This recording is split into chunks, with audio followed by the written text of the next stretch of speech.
تخکولا او رنگین یو یې مثال جوړو وچو دښتو ته د شنو فصلونو شال.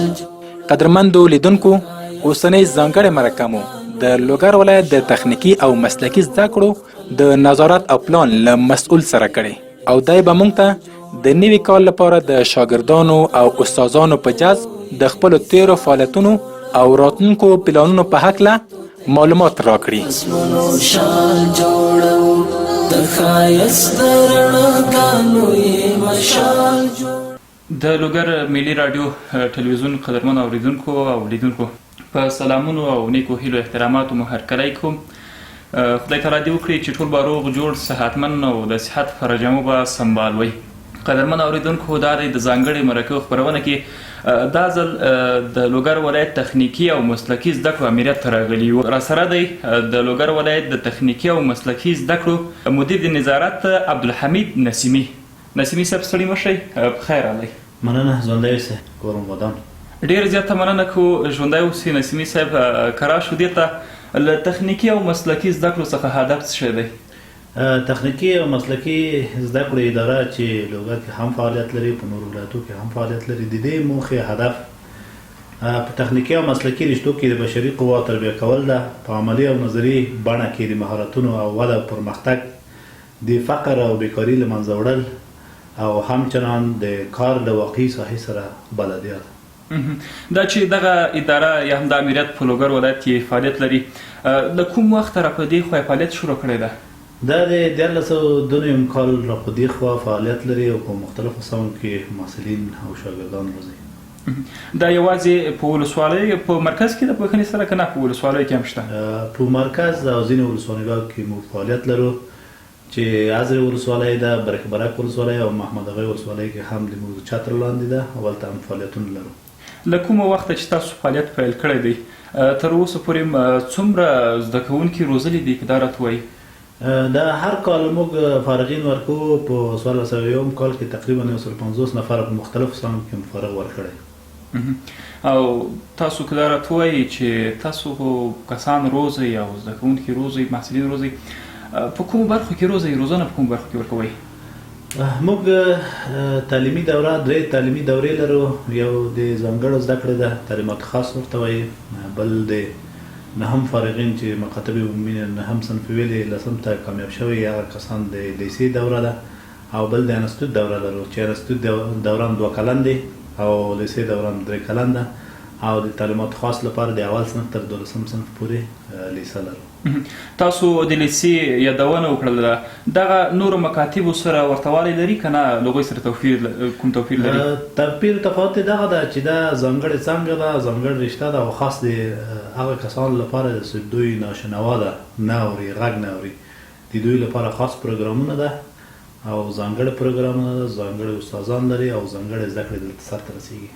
په دغه زده کړو کې د مکتبو له نصاب سره کوم توپیر شته پکې؟ بله و، ځکه چې دوی په ژبه خبره کوی نه سي. دوی ځینې مضامین لري چې هغه مضامین د زبان اشاره په نوم یادېږي. دوی په اشاره کې زده کړه کوي، یعنی ټول د دوی ویل او لوستل ټول په اشارو کې ده چې د اشارو کتابونه لري او ځان ته نصاب لري. تاسو یادونه وکړه په خپلو خبرو کې چې د 10 11 12 ټولګی زده کوونکي روزي، دغه تاسو څه ډول روزئ؟ بله، د تخنیکي او مسلکي زده کړو اداره یو ښه والی دغه ده چې مکاتب عمومي نه چې فارغ شي دوی عمومي وایي فارغېږي، له دغه ځای نه چې تخنیکي او مسلکي نه دوی فارغ شي او لیسې دوره موږ سره تمام کړي، 10 11 12 دوی هم مکتب وایي هم یو کسب زده کوي، مسلک زده کوي. مثلا یو شاګرد موږ سره دغه 3 کلن دوره موږ سره وایي د برق د څانګې نه فارغېږي یا د زراعت د څانګې نه فارغېږي. نو دوی هم مکتب سرته رسوي، هم ځان ته یو شغل پیدا کوي. دوی کولی شي بازار کار ته ځان ته وظیفه پیدا کړي او شغل پیدا کړي او دکان پیدا کړي، هم د دولتي په چوکاټ کې هم بازار کې، آزاد بازار کې. دا د دغه ګټې دي. که تاسو دا راته وایي انستیتوت دوره هم لرئ، کومو برخو کې هم کومو پارټو کې تاسو کسان روزئ؟ هغه کسان چې 12 نه فارغ ده یا امتحان ورکړی کړی، کانکور امتحان، او یا به هم د درس نه پاتې ځینې مشکلات له امله، د هغه کسانو لپاره بهترین چانس ده نو موږ ولسوالۍ کې او مرکز کې څو څانګې لرو. په مرکز کې موږ ویترنري څانګه لرو، کرنه څانګه لرو، یا اداره او تجارت څانګه لرو، انجینري ساختماني څانګه لرو او استخراج معدن څانګه لرو. ځینې څانګې هم د موږ فعال ده، لکه محمد اغا ولسوالۍ کې هغه انسټیټیوټ د موږ چې هلته ده، هلته په 2 برخو کې یا په 2 څانګو کې فعالیت کوي، چې یو اداره او تجارت ده او بل کمپیوټر ساینس ده. نو دغه څانګې دي چې موږ فعالیت کوو. بل ازرې ولسوالۍ ده چې په ازرې ولسوالۍ کې هم یو څانګه لرو چې هغه د زراعت عمومي څانګه ده. هلته د 14 نه فارغېږي او هم کاروبار کولی شي شخصي او هم وظیفه اخیستی شي. که تاسو دا راته ووایئ په دغو څانګو کې یا هم په دغه انسټیټیوټ کې څومره کسان روزل کیږي او څومره کسانو ثبت نام کړی ده؟ سږکال خو د 1402 لپاره موږ کمپاین کوو، خلکو ته آګاهي ورکوو. تقریبا 1401 کې 342 نفر هغه اوس جذب هم درلود، ثبت نام یې کړی و. یو مشکل دغه ده چې خلک داسې فکر کوي چې تعلیمات تخنیکي او مسلکي شخصي انسټیټیوټ ده، دلته فیس اخیستل کیږي. خلکو داسې آګاهي عامه نه لري. نو بناً پر دې اساس د ادارې تعلیمات تخنیکي او مسلکي په لوګر کې دومره نوې ده، تاریخ نه لري، تقریبا 100 کاله یې وتلی. خلک داسې فکر کوي چې دا یو شخصي انسټیټیوټ د فیس اخلي، خو دا کاملا وړیا انسټیټیوټ ده، دولتي انسټیټیوټ ده. موږ د چا نه فیس نه اخلو. حتی هغه کسانو چې هغوی بیچاره ده، بې وضاحت ده، مشکلات اقتصادي لري، هغوی لپاره موږ یو څه پیسې د بدلاشي په نوم هم مرسته کوو. یعنې تاسو وایئ چې تاسو په 2 کلنه او تقریبا دغه 3 کلنه او 10 کلنه 12 کلنه دوره کې تاسو له چا څخه پیسې نه اخلئ، مفت او وړیا زده کړې ورکوئ؟ بله، خلک فکر کوي دا چې د شخصي ده. نه، د امارت اسلامي د چتر لاندې ده هم فعالیت کوي. د افغانستان نصاب مطابق دوی فعالیت لري. هماغه اکثرا مضامین، عمومي مضامین چې په مکاتبو کې تدریس کیږي دلته هم تدریس کیږي. د عمومي مضامین ترڅنګ بیا دوی مسلکي مضامین هم وایي. نو اکثرا په تعلیمات تخنیکي او مسلکي کې اکثرا کارونه ټول د عملي شکل لري. په عملي بڼه دوی فعالیت کوي. تقریبا 80% موږ عملي فعالیتونه لرو. د اسلامي امارت په راتګ سره څومره نوښت کې راغلی ده که تاسو دغه ته وایئ؟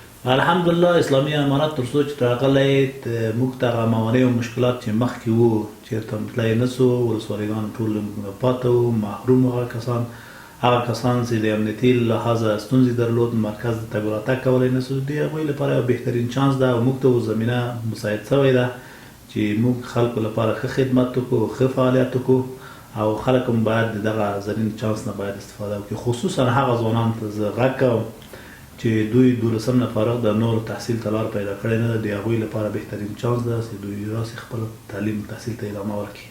تاسو په ځوانانو ته یو پیغام ورکړه، غږ هم پرې وکړه، که چېرته یو ځوان غواړي چې راسي ثبت نام وکړي، څه ډول کولی شي چې دلته راسي او په دغه پروسه کې ځان شامل کړي؟ د موږ پروسه ډېر ساده پروسه ده، دومره مشکل مغلق پروسه نه ده. دوی راځي، یو فرما ورکوو. هغه فرما صرف د دوی د هغه تر 12 صنف پورې تثبیتوي چې دوی واقعا 12 نه فارغ ده که فارغ نه دي. هغه فرما ډکوي، مکاتب مربوطه مکاتب د هغوی تصدیق کوي، نور موږ سره دلته جذبېږي.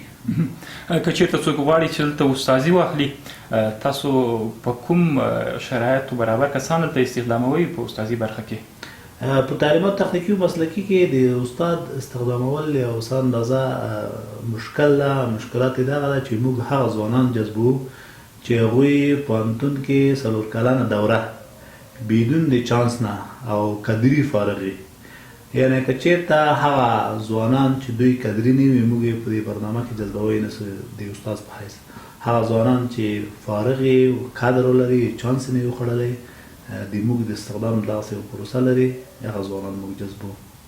تاسو سره د اسلامي امارت مسؤلینو څومره همکاري کړې ده تر دې دمه پورې؟ اسلامي امارت الحمدلله تر څو چې راغلی موږ سره هر اړخیزه همکاریانې کوي.